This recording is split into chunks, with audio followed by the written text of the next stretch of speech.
असोज 12 गते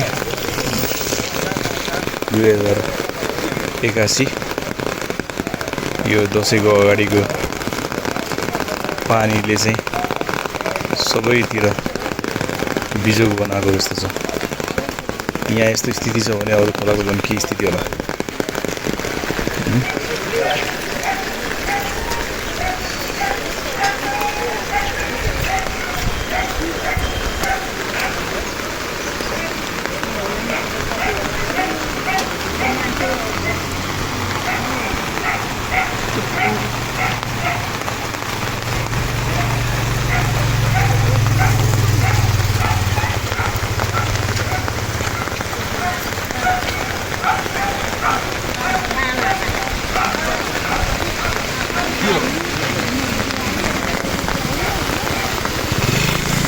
अहिलेसम्मको यो सबभन्दा ठुलो पानी यो असाढ साउन हुँदा नि ठुलो पानी परेको छ।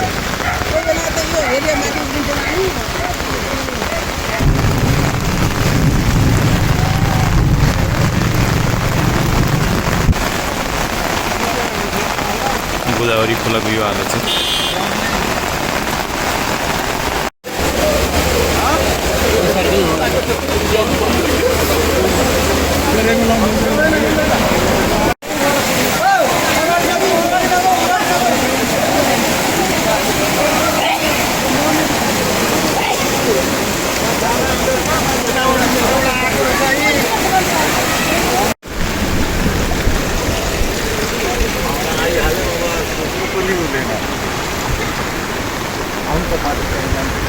त्यो त मलाई माथि पनि जान डर लागेको छ।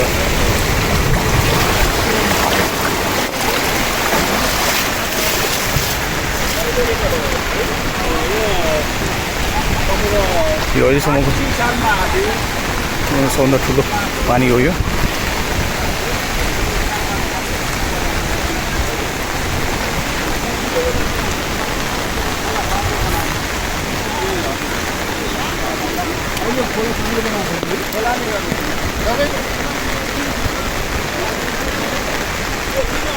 यो चाहिँ हाम्रो हनुमन्ती खोला यस्तो स्थिति छ।